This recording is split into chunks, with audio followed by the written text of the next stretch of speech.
iyafuna lo mlilo wabangcwele basendulo babaqondi sezulwini benesibi dengozini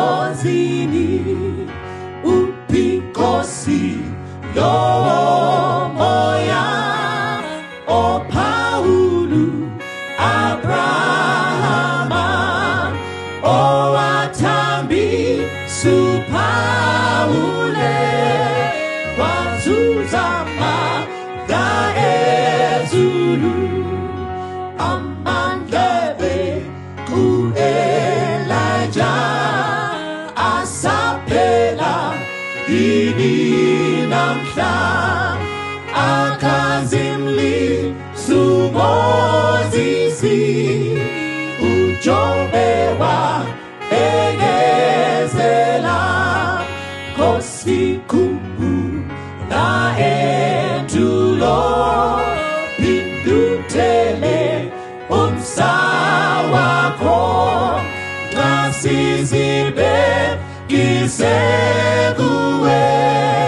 telumoya wakondwele nasizibe giseguwe telumoya wakondwele nasizibe giseguwe telumoya wakondwele telumoya wakondwele telumoya wakondwele telumoya wakondwele telumoya wakondwele telumoya wakondwele.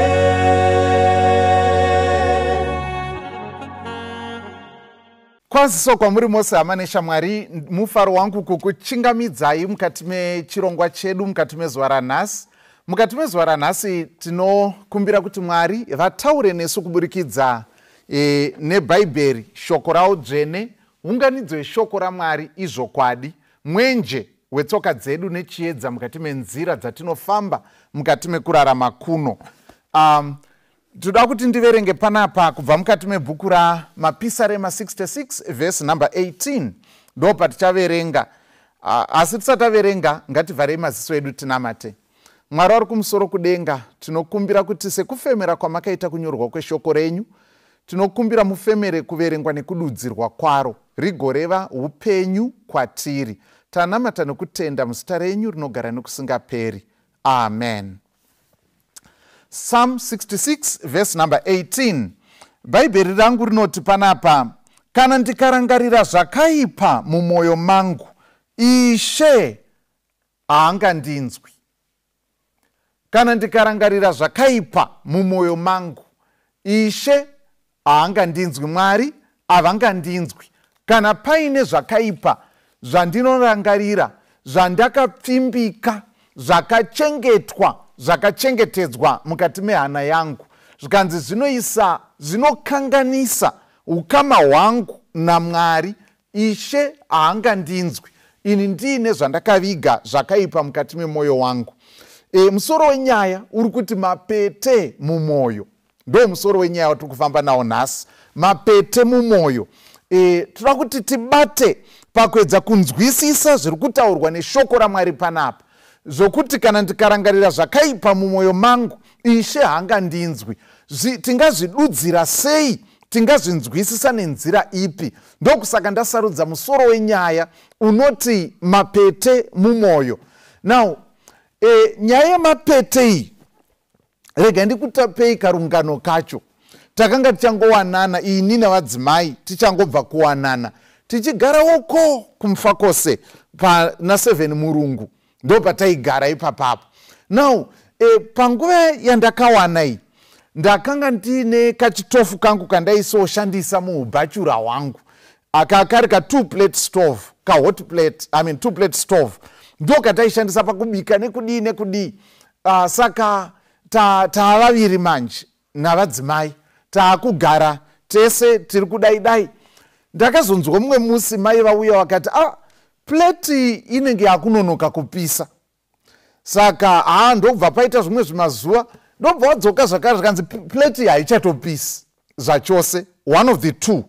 Imwe ichiri kupisa zvakanaka semazuva ese, imwe ndo yanga isingachashandi haichatopisi. But kusapisa uku hakuna kuitika musi mumwe chete, it was a gradual, kuti yanga yakutora longer and longer kusvikira yati tono, chero ukabatidza zvakaita sei yanga isingachapisi. Madii mambotitarisirawo pleti bambo, chinozikanwa chemagetsi hapana. Asi semunhu kaachangobvawo kuwana haubva wazongopererwawo kasemunhu wemurume unongotiwo well alright, rega ndigoitarisa, rega ndichaitarisa. Musi uyu ndokubva ndatora nezvipanera neeka nemascrewdriver panga pasina mapanga iwayo, tabvisa mascrew ndini uyo ndatarisa muyani mandakudubura, ndatarisa tambo dziri kudai nedziri kudai, ndiye uyo ndichingofuridza ndichitarisa nekutarisa. Pakudaro ndichitena tumanobhu, ndichitena kanobhu, ndo pandakazoona kuti okay, pari kunobatana simbi panobhu iyi pleti isiri kushanda iyi, pari kunobatana simbi kuti magetsi afambe padzinonosangana ipapapo. Ndo pandakaona kuti pane bete rakanga ratrepwa, ndofunga raida kupfuura patime munhu paakaita on, ndokubva rabatwa pasimbi idzodzidzi. Saka rakabva ranamira ipapapa. Basically rakanga rakuinsulata, ranga rakuita kuti simbi dzisabatana, iro ndo ranga rapakati pesimbi. Saka payakanga ichiti tonhorei apa mazuva esaya, zvaireva kuti pada ranga richine moisture, ranga richine mvura, ranga risati raoma bete iri. Saka magetsi anga achiri kukwanisa kumbopfuura, asi parakanga razooma kuti kwau magetsi anga asingachapfuuri. Saka ndokubva ndafuridza, ndokubva ndabvisa bete riyeri. Kudarizvi haidi pleti ikati yadaira, zvayo zvemazuva ese. Ndini ndasunga maskuru ndadzosera ndaisapo, zvikanzi ko pleti yandati mutarisi, kati haiwa ndapedza, tarisai moni kunodai. Mai vakavhara, kunyemwerera iye tu iye nyechu kudarizvi.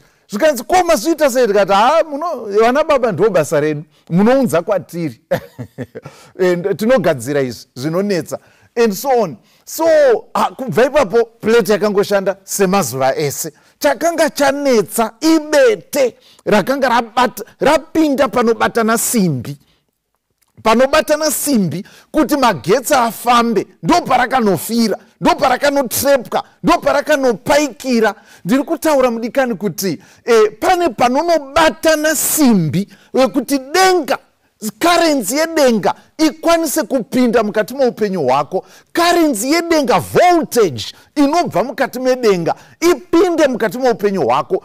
Ipapo kana pakaita mapete anonofira ipapo, pakaita mapete anopaikira ipapo, hakuna magetsi emweya mutsvene achafamba mukati meupenyu hwako. Unotonhora nekuda kwemapete anenge ari mukati memwoyo. Saka panobatana simbi apa ndo mumwoyo. Ndokusaka munyori ari kutaura panapa achiti kana ndikarangarira zvakaipa mumwoyo mangu, Mwari haangandinzwi, nekuda kwekuti hapachina connection, hapachina contact iya. Pane an insulating agent, pane chiri kukanganisa kufamba kwemagetsi, kufamba kunoita simba. Munoziva magetsi kwakusina dambudziko kukaribha, magetsi anga ariko, kwakusina dambudziko matransformer, kwakusina dambudziko anywhere. But on many days takadya chikafu chichinonoka nekuda kwokuti zvese zvazvakuitwa papleti imwe chete.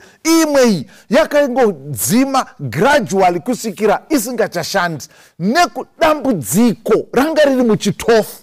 Ndo manga mine dambudziko nekuda kwebete ranga rapinda panobatana simbi. Ndo nyaya tiri kutaura kuti denga harina kana dambudziko newe mudikani, hazvina kana dambudziko, asi hapana here muchitofu chinowa iwewe. hapana here pakapaikira rimwe bete rinoita kuti mweya waMwari kunyange achida sei kushanda newe, kunyange denga riri kuririsa voltage sezvaitwa nekariba, asi muchitofu ichi plate iyi yanga isingachadairi moto nekuda kwekuti bete rakanga rapinda rikanovhara panopfuura nesimba remagetsi. Vatikani, takatarisa nyaya iyi, ndiri kutaura inini kuti mukati mekurarama kwatinoita hakuna here ukama watonhora kana kuti huri mukati mekutotonhora zvekuti uri kutoona kuti makwazisiro ataisoita nevepaseri apa vemuseri mujurawomu, makwazisiro ataisoita haasisiriwo, zvatoshanduka. Pane kakutonhora kaakungoitika, pane kakungoignowana kaakungoitika nevavakidzani. Hapana here zvakadaro kana uchitarisa mukati meupenyu, kunyange ngatimboti mukati memhuri chaimo, kutoti iwewe namukoma wako, iwewe nemuroora kana navamwene, iwewe neveukama hwako, hapana here kakutonhora kauri kunotisa kuti handiwo ukama hwedu hwemazuva ese bau. Pane zvinenge zvaakuitika, ukama hwedu hwaisopisa, iye zvinoizvi zvinenge zvaakutora nguva. Pleti iyai iri kuenda ichitonhora kusvikira ichadzima zvachose. Hakuna here zvakadaro mukati memhuri dzatinobva.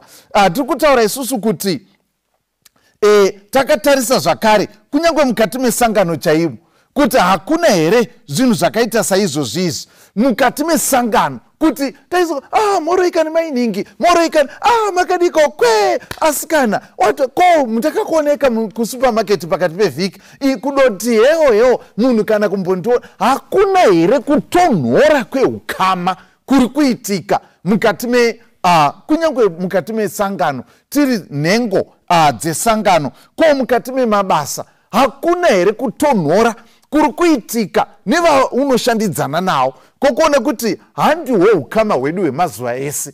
Mai vakanotisa kuti pleti handiko kupisa kwayo kwemazuva ese, vakaona kuti pane zvaakuitika yaakutora nguva, asi vanga vasiri kunzwisa kuti sei yaakutora nguva kuti ipise zvayaichiita mamwe mazuva ese.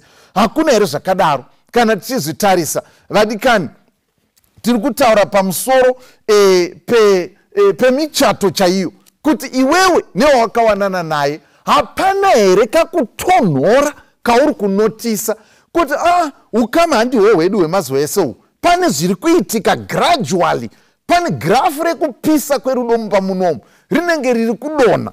Hauna here zvauri kuona zvakadaro kuti rudo rwedu pamba panapa runenge ruri kungopera strong. Hausi kuziva kuti strong iyi iri kupedzwa nei. Tiri kutaura vadikani nyaya yemapete mumoyo. Iwewe pada uri kutosuplya, asi uko harusi kunosvika kana kutambirwa rudo rwacho, kana kuti ruri kubva uko iwe hauchakwanisi kuri kutambira zvakanaka. Hapana here zvakadaro mukati memuchato, mukati memhuri yekwenyu, paukama hwako newawakawanana naye. Tiri kutaura vadikani paukama hwedu naMwari chaiye, kuti hakuna here zvinhu zvakaita saizvozvo zvakadaro zvekuti waisozivikanwa uye uchizviziva iwewe uri munhu anoverenga shoko raMwari, uri munhu anonamata nekutsvaka chiso chedenga, uri munhu aishingaira pakubatwa kwebasa raMwari, uri munhu aiverengwa pakati penhengo mukati mesangano. Asi pari zvino hameno kakungotonhora kari kuitika kana kuti kakutonhora katoitika. Hakuna here zvakadaro zvatiri kusangana nazvo. Ndo zvawagara uri here izvi mukati memba, ndo zvawagara uri here izvi mukati mesangano, ndo zvawagara uri here izvi paukama hwako naMwari. Ndo nyaya tiri kutaura vadikani.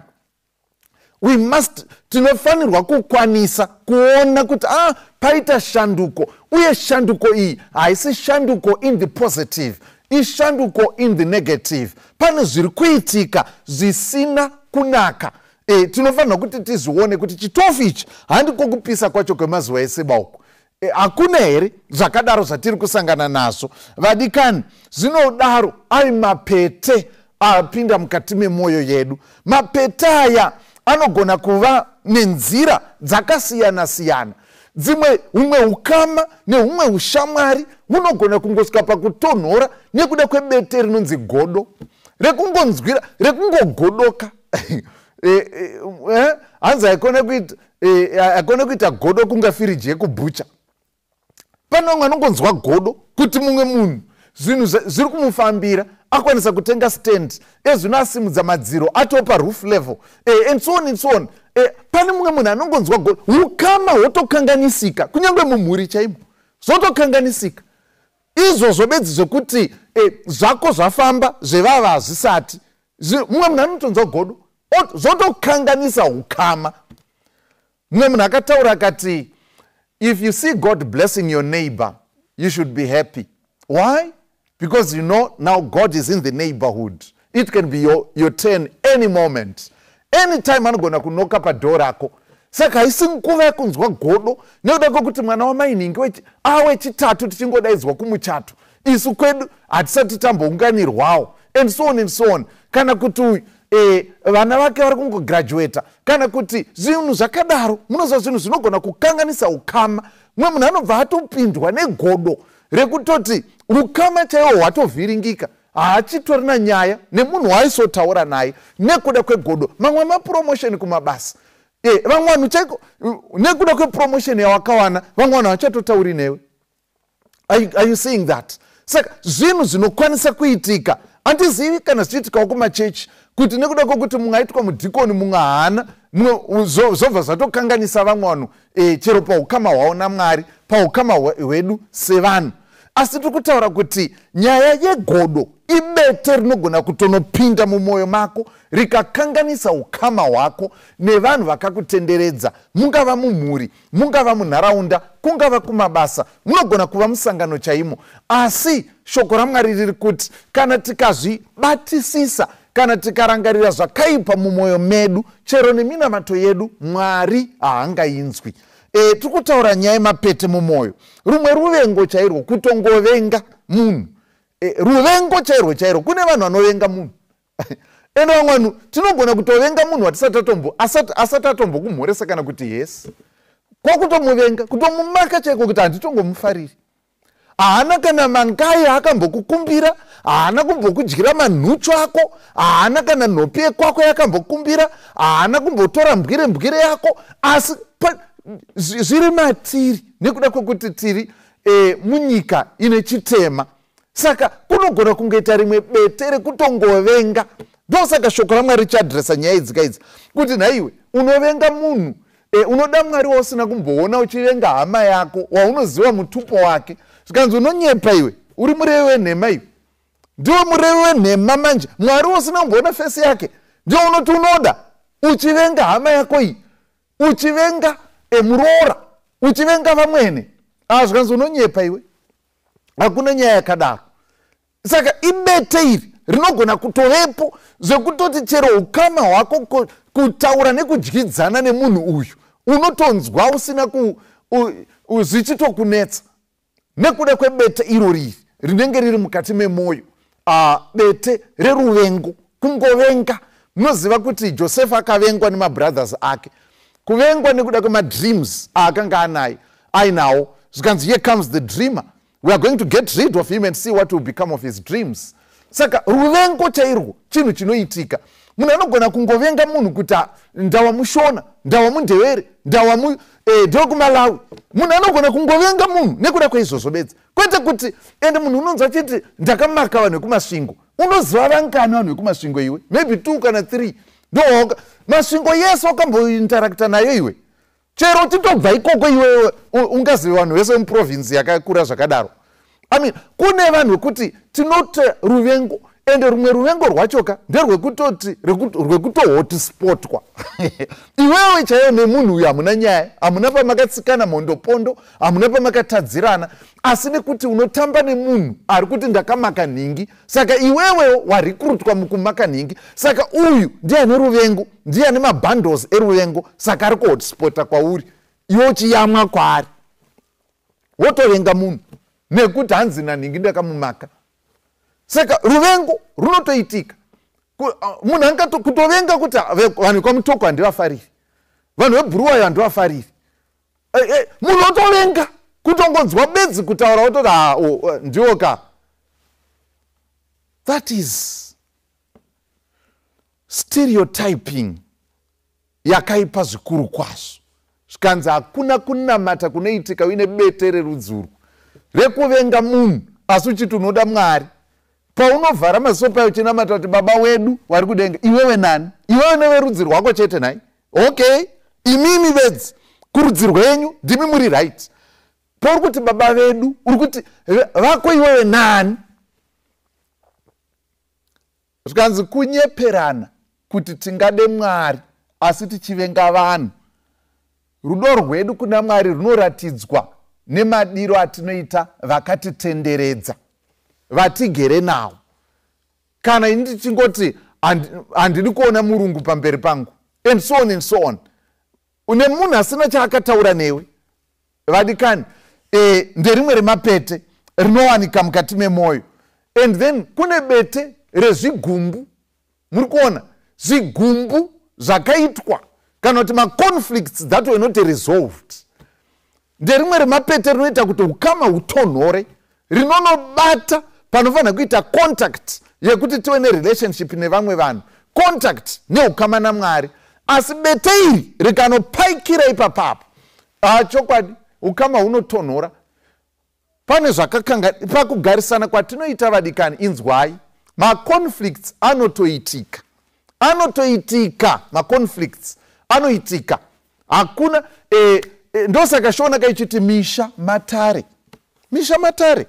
Nekuda kwokuti tinokanganisirana, tinotadzirana pane ichi nechocho nezvozvo.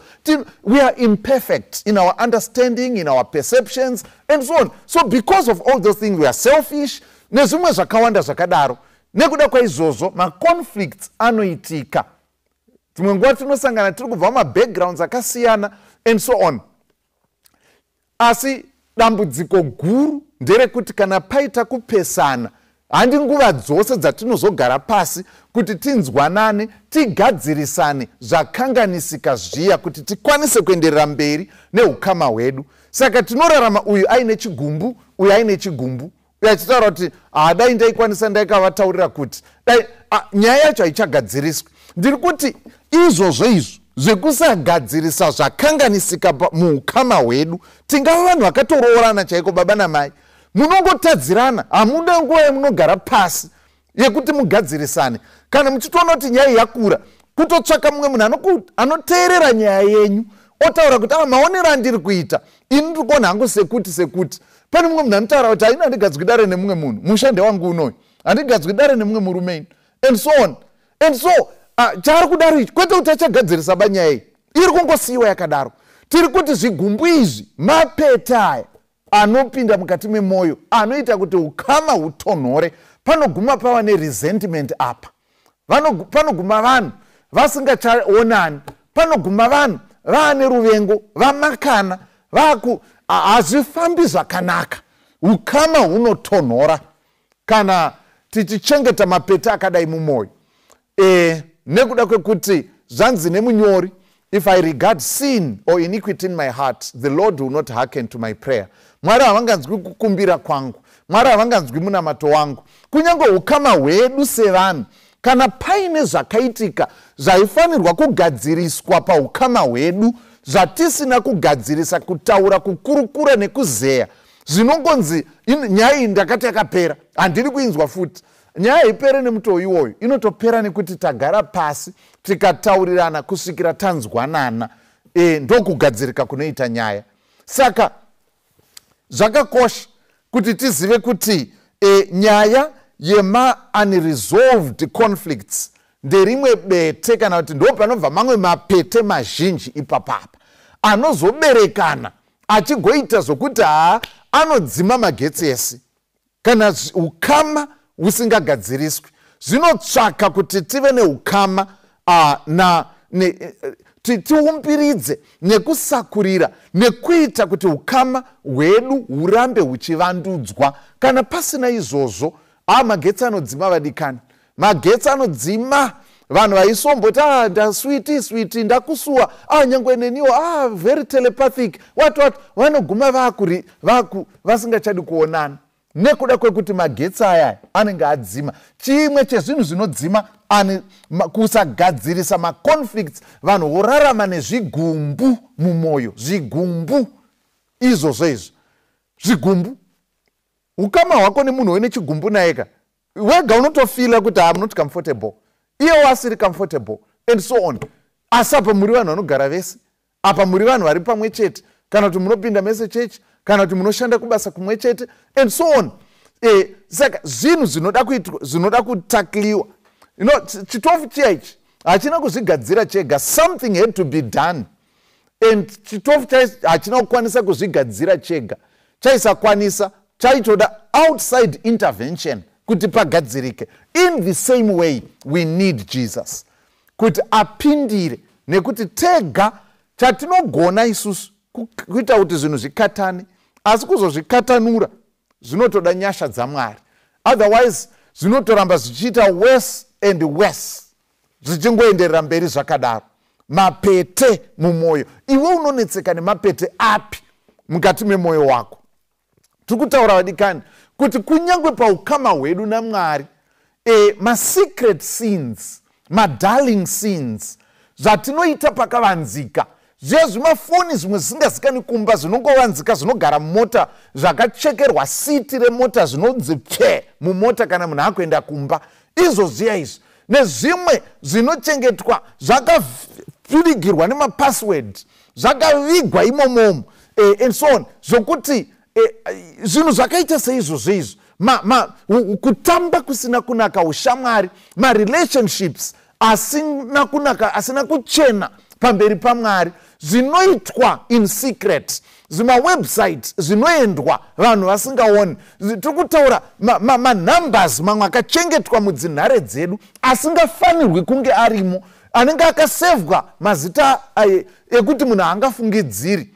Izvozvo izvo, secret sins, places that are visited, zvinoitwa ikoko and so on. Munhu otorarama upenyu hwakadaro, asi kumba aine humwe upenyu, kusangano aine humwe upenyu. Tiri kuti ndo mapete makuru ekuti kana tichirarama upenyu hwakadaro, idi Mwari hatinzwi kunyengetera kwedu, Mwari havangatinzwi kukumbira kwedu, kunamata kwedu inhando, kunamata pasina, nekuda kwokuti nekuno takambambashira zvakaipa, nokuku tinosasamhira kuti tibate ruoko rwedenga, zvikanzi kwete, kana ndikarangarira zvakaipa mumwoyo mangu, Mwari haangandinzwi, Mwari haangandinzwi. Hakuna here mapete erudzi irworwo mukati meupenyu hwako, mukati memwoyo wako, wekuti une zvimwe zvekuti dai zvaizivikanwa namai vakarara pasaidi pako apa, vaiti iri ndo horror film manje riri pano, asi unazvo wakazvichengeta ende uri kutorarama upenyu ihwohwo for so long. Ndo upenyu hwouri kutorarama. Vanotoziva pada ndenhingi nanhingi, mamwe mabhururu vanoziva kuti ndo zviri pane muchinda uyu, kana ndo zvina mai avo and so on. Asi vamwe vanhu vese vakakupoteredza havazivi, asi denga rinoziva. Tiri kuti mapete anokanganisa ukama hwako nedenga. Kufamba kwesimba remweya mutsvene kunoganhurwa nekuda kwezvinhu zvakaita saizvozvo. Tiri kutaura pamusoro secret sins, darling sins, zvinhu zvinoitika, zvinoitwa vanhu vasingaoni. Zvanga zvakadii vadikani kuti tizvipe kuna Jesu? Zvikanzi munhu anofukidzira kudarika kwake, covering up, uchirarama secret sins and so on and so on, nezvigumbu zviri kugadziriswa. Zvikanzi munhu iyeyeka haana rufaro, zvinotomukanganisa chero utano hwake chaihwo hwepfungwa nehwenyama. Munhu iyeye haana rufaro, hapana rufaro pakurarama double life. You know, shamwari yangu anotaura, sinyoro achiti sekuru wake vaitaura kuti munhu hakuna kurarama upenyu hwekungoramba uchicheuka pese pakanzi ndimisirewo munhu uyo, iwo hane tibvu kurova. Every time you're scared nekuti nyaya dzako dzakawanda, changoti kwatara wakuti chii chadonha kuseruku, ndati chii chadonha, hamisi kudzvera chii chadonha kuseruku. Iwe chakunetsa chii pane chadonha kuseri, zvinoreva kuti pane chawakaturika. Saka upenyu hwekurarama munhu uchitya kuti ndinogona kungobatwa anytime and so on, zvinotokukanganisa chero pautano hwako chaiwo hwepfungwa neutano hwako chaiwo hwenyama. Kungoti mai ava vakangowana password chete I'm finished.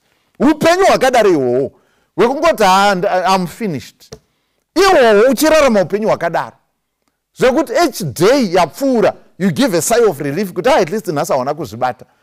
Each day yapfuura unenge uri kuti at least rega timboona zvamangwana. Upenyu hwekurarama uchivhunduka nekucheuka nekungotarisa kuti handine here ndiri kutaurwa apa, ihwohwo upenyu hausi upenyu hwakanaka pamberi paMwari uye mukati memhuri yako chero kupi kwatingave, hausi upenyu hwakanaka. Upenyu saka zviri kunzi panapa anofukidzira kuipa kwake, kufukidzira nemanyepo, kufukidzira nemaexcuses, kufukidzira and so on and so on. Zvinhu uchifukidzira nekukavha nekutsanangura nekuita sei zvikanzi munhu iyeye haana rufaro. And you know kuti kana uchinyepaka kana for example if you are cheating on your spouse you have to be a very good liar also. Munoza pane zvitema zvingafambe zviri mberera zviri 1-1 zvinotofamba nemabodyguard saka zvakaita seizvozvo secheating unofanira kuti wafuti a very good liar, and if you are a good liar that means you need a very good memory yekuziva kuti zvinhu zvako zvizwa consistent, zvawakataura last week but one nezvauchataura next month zvinofanira kuzwa consistent and so on and so on. Saka munhu unogara uri pashishi rekualaina manyepo kuti asabude munjanji nekuti zvinozonzi ko chitima chai chakuenda kupi futi njanji yako kurosa and so on. Saka zviri kunzi upenyu hwekufukidzira zvakaipa hauna mufaro, asi anoreurura nekuzvirega zvikanzi iyeye achawanirwa nyasha. Anoreurura nekuzvirega zvakaipa achawanirwa nyasha. Upenyu hwekurarama tiri mucovering up hauna mufaro, hauna mufaro upenyu hwakaita seihwohwo. Bhaibheri rinotaura zvakare kana tichitarisa pana 1 John chapter 1, Johani wekutanga chapter 1 verse 8 nevhesi 9. Bhaibheri rinoti panapa, kana tichiti hatina zvivi tinozvinyengera, chokwadi hachizi matiri. Kana tichizvireurura zvivi zvedu, iye akatendeka akarurama, nokudaro anotiregerera zvivi zvedu, nokutinatsa pakusarurama kwose.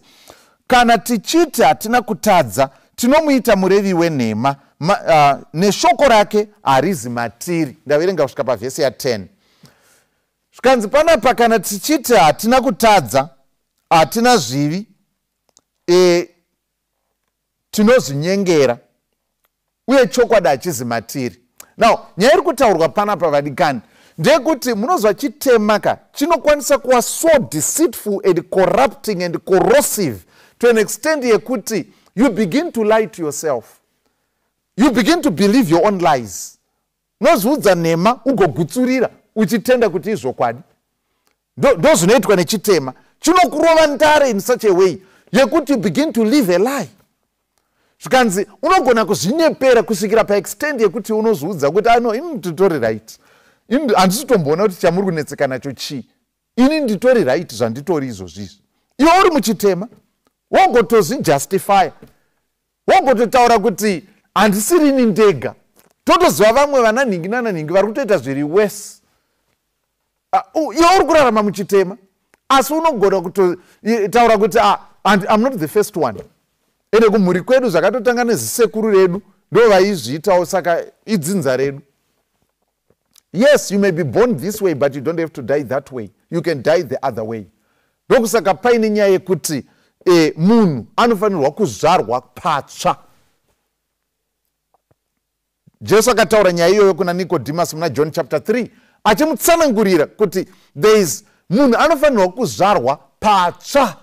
Baptism, kana uine birth certificate 1 riya rakanyorwa kwamudzviti, unoda rimwe futi rinonzi baptismal certificate rinoratidza kuzvarwa patsva kuti Kristu akurarama matiri. Saka tinogona kutaura kuti hatina zvivi nenzira dzakawanda-wanda rationalizing and justifying and explaining away zvinhu zvatiri kuita. Munotaura kuti no varume ndo zvavanoita imamuzizive and so on and so on. Tichipa tsumo nekukuza nekuumbiridza pane zvinhu zvakaipa. You see? So tichibva taona sekuti no munhu wese ari kuzviita. Kungoti hamuzivi henyu, otherwise handini ndega. Martin Luther, the great reformer, akataura akati, don't measure your holiness by other people's sins. Kuti uzoenzanisa kuti handitori nani. You measure your holiness by other people's sins. Utsvene hwedu hunomezhwa naKristu, iye akarurama. Saka zvikanzi dziriko nzira dzatinogona kushandisa sevanhu tigotaura kuti ina handina kutadza, I'm not the first one, kana kuti handi ndakatanga, iye ngaatanga ati sorry, kana kuti kudii. And so toramba tiri mukati mezvakaipa. Mapete atiri kuchengeta, atiri kurera mukati memoyo. Nekuda kwaizvozvo Mwari havangatinzwi. Kana ini ndikati handina kutadza, kana ndikati ini nditori right, that means I'm not going to seek help. If I don't seek help, I will not be helped. Handingabetsereki kana kuti handingabatsirwi. Nyaya yekuti handisiri ndakatanga, nyaya yekuti handisiri ini ndega, nyaya yekuti kune vamwe vari kutoita zviri wese kudarika inini, zvese izvi tinozvishandisa senzira yekuita chikukuvatavata chikuku kuconscience yedu inenge iri kutipomera nekutaura kuti zvauri kuita handizvo, asi totsvaka nzira. Sikanzi kana tichizviti hatina kutadza, kana uchizviti ndiri right, iwe uri muchitema, zvikanzi unozvinyengera, uri kuzvirevera nhema, unozvinyengera.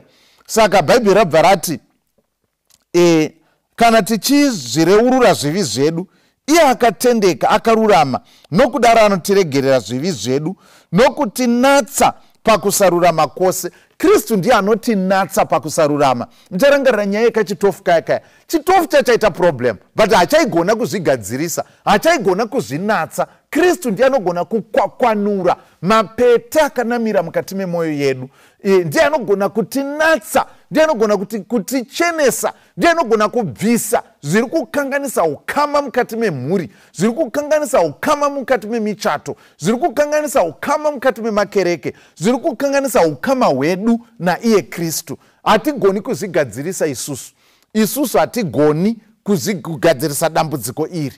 Tinotoda outside intervention.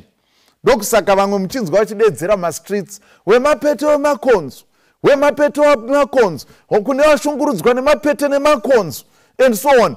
Vane mushonga wavari kuuya nawo wekubetsera dambudziko rinenge raitika nenzira imwe chete.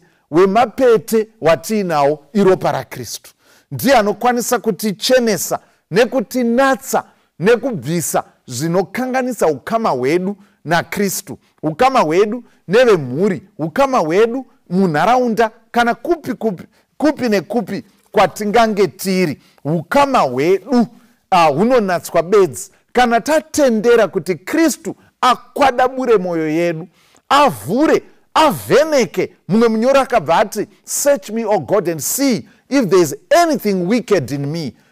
Ndinzverei Jehovha, muone kana paine chakaipa, kana pane bete riri mukati memoyo wangu, kana zviri pakufunga, kana zviri pakuita, kana mararamiro andinoita. Ndinzverei Jehovha, mundinatse ndive ndakachena, ndichene sechero. Iye Jehovha anokukoka mudikani, anoti uya zvinotitaurirani. Kunyange zvivi zvako zvakatsvuka semucheka mutsvuku zvichaitwa semazaya echando, kunyange zvakatsvuka zvichaitwa samakushe emakwai. Uye titaurirani. Paaidaro aitaura kuvanhu veJudha who were sinking and swimming in sin. Asi Jesu anotaura kuti kune munzira unokwanisa kuregererwa, unokwanisa kusunungurwa. Vadikani, Jesu hasi pano kukupomera.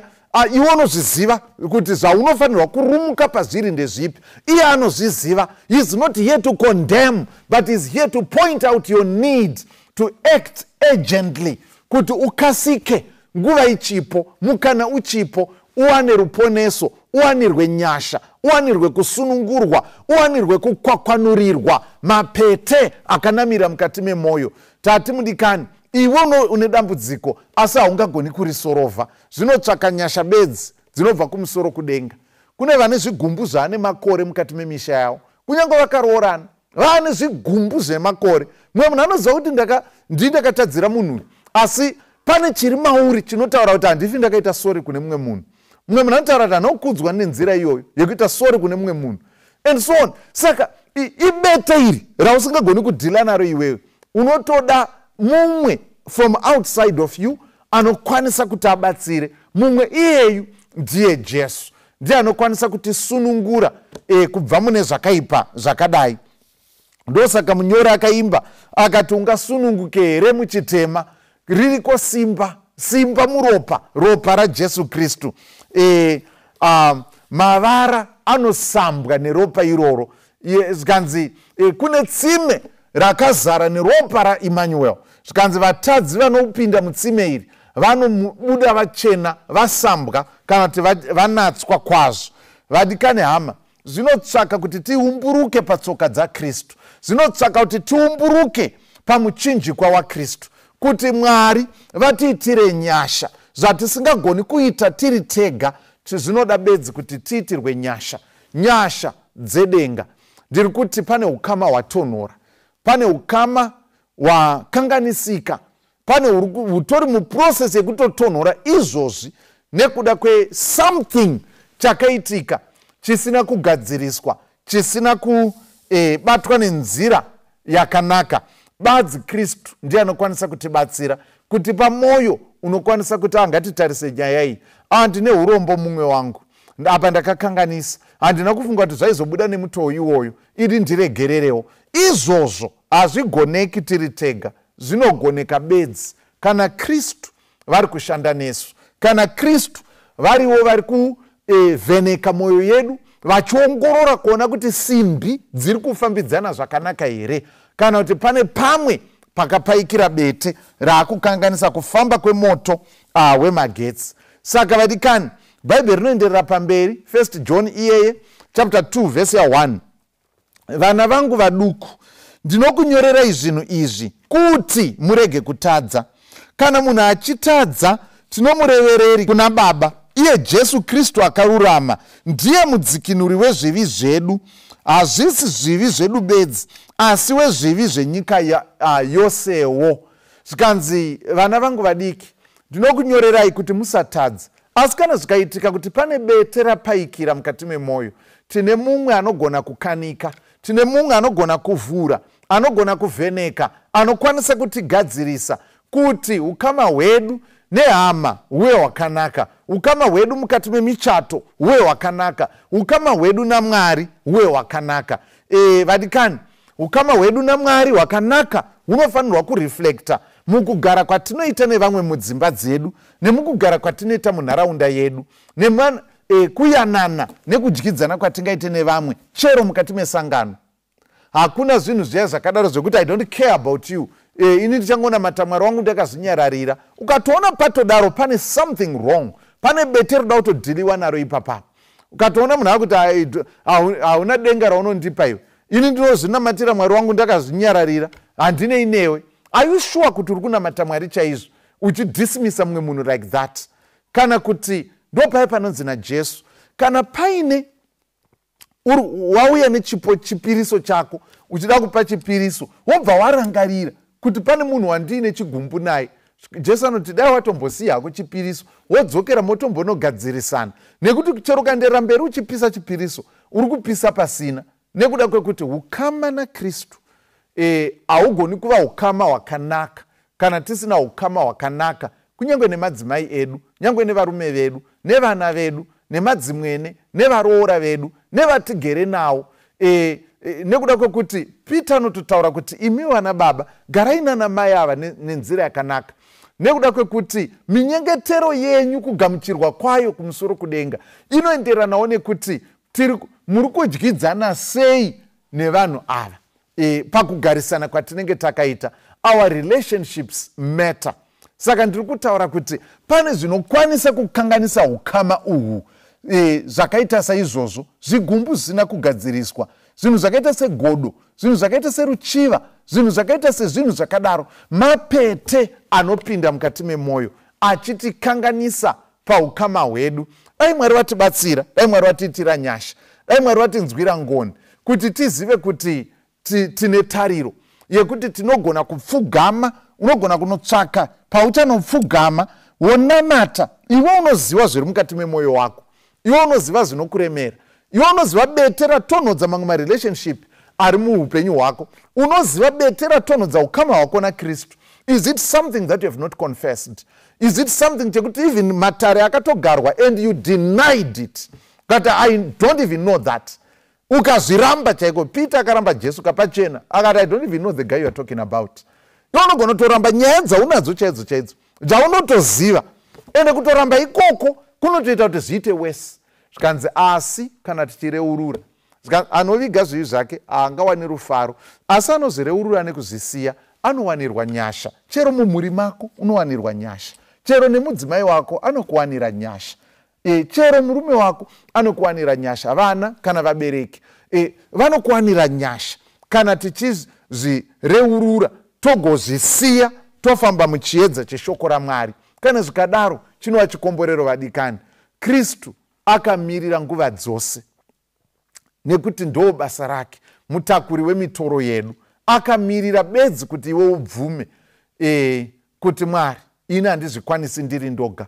Mapete aya ane nguva anamira mukati memwoyo wangu, zvingava zvigumbu, ringava godo, zvingava ruchiva, zvingava zvimwe uri kuti ini handikwanisi, chitofu chiya hachina kukwanisa kuzvigadzirisa, asi imimi kana mukatendera, idi Mwari ndinokupai mwoyo wangu kuti muvheneke, mubvise zvose zvinondikanganisa, ukama nehama, ukama naMwari, zvose zvinobviswa. Mwari vanoti ndakamirira kana iwe ukatenda. Ndokusaka David akanyora akataura namapisarema 51 achibvuma kutadza kwake, anozoti create in me a clean heart, O God, and renew a right spirit within me. Zvikanzi do not cast me away from your presence. Zvikanzi restore unto me the joy of your salvation. Zvikanzi kana madaro ndoda kuti ndizozivisa vamwe kunaka kwenyu nerudo rwenyu, ndoda kupisa sekupisa kwekare. Ndozviri kutaurwa naDavid. Is it your desire kuti Mwari, I'm not happy nesituation yandiri, I'm not happy necondition ine marriage yangu, I'm not happy neukama uhu, pane mapete atisina kudhila nawo, atinokumbira kuti Mwari mutibatsire kuti imi mudhile nawo, ukama hwedu, magetsi afambe zvakanaka pakati pangu nehama, pakati pedu semhuri, uye pakati pedu nemi, ukama hwedu huve hwakanaka. Ndokunge tabvuma kuti akwadabure, avheneke, abvise nekukwakwanura zvacho zvakakanganisika. Bedzi Kristu ndiye anokwanisa kutichenesa nekutinatsa nekutiprezenta pamberi paBaba tisina gwapa kana chipomerwa. Vadikani, bedzi kana taita saDavid anoti create in me a clean heart and do not cast me away from your presence. Ane bete rakanga ramunetsa David, rakaita kuti atore mudzimai waUria akaurayisa murume wacho. Bete iri akati Kristu handigoni kudhila naro, iwe handizivi zvawakasangana nazvo, asi Kristu ndiye bedzi anokwanisa kutinatsa nekutichenesa nekutichenura nekutiprezenta pamberi paBaba takachena tisina chipomerwa. Is it your desire kuti Mwari ndibatsirei nekuda kwenyasha dzenyu? If that is your desire, ndinokumbira kuti usimudzire mwoyo wako kuna Mwari. Kana wakasununguka, simudza chero ruoko rwako kuti Mwari ndiitireiwo nyasha. Imi munoziva dambudziko rangu, munoziva pandakatonhorera, bete rakanditonhodza kana ratonhodza muchato uno, imi munoriziva Mwari. Tinokumbira kuti mupinde nekupindira kwedenga, muuye nemascrewdriver edenga, bvisai mascrew nezvimwe zvakafukidza, musvike pane dambudziko rirapwe neropa raKristu. Is that your desire? Simudza ruoko rwako. Munogona kusimudza maoko enyu semhuri kana muri kuziva kuti pane kutonhora kwaitika panapa. Simudzai maoko enyu. Ndoda kunamata pamwe chete nemi. Unoda kupa upenyu hwako here kuna Kristu. Kristu anokukoka mudikani, ririko simba muropa raKristu. Ngativharei maziso edu tinamati. Jehovha muri kumusoro kudenga, mbiri nerukudzo tinounza kwamuri Ishe, nokuti makafanira kurumbidzwa. Kutaura chokwadi Mwari, chatinogona isusu kuondonga, chatinogona isusu kukatanisa nyaya, asi kuzozvigadzirisa nekuzvikatanura hatigoni. Saka tinouya kwamuri Mwari. Toda kunamatira vari kuti mumhuri medu mane kutonhora kwaitika. Toda kunamatira vari kuti mumuchato wedu pane kutonhora kwavepo. Pane mapete akapindira.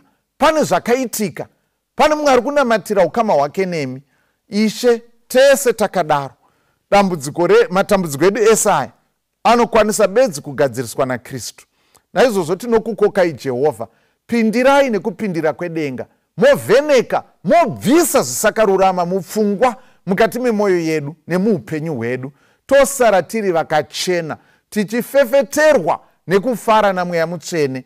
Tinokunamatai nekutenda Ishe, tiregererei patakatadza, tibatsirei tisarambe tiri mukutadza, asi kuti tirarame munyasha dzenyu, tisunungurwe mukati memisha yedu, tisununguke mukati mesangano renyu, tisununguke paukama nemi.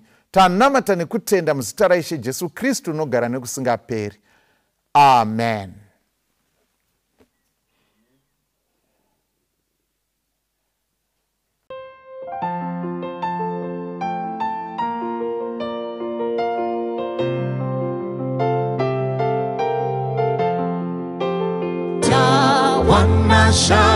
Maria Kapina Disingaziwi Akandifu Wanerudo Akandisunga kwari Moyo wangu Wasungwa nefundo Rora kasimba Jesu ndiri wako ini uri wangu narini Gawana shambari yosha shambari yakandifira handi upe nyubachete asi akazipira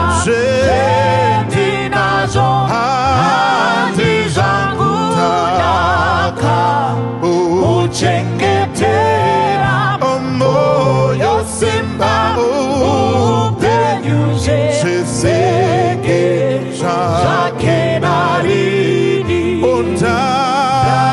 wana shamari akapiwa masimba ese kundichenge tamunzira ino enda kudenga Mbiriri kupenyayo kuti endisimbise kandirinde ndiseweze pambe indozorora tawana Maria akapiwa masimba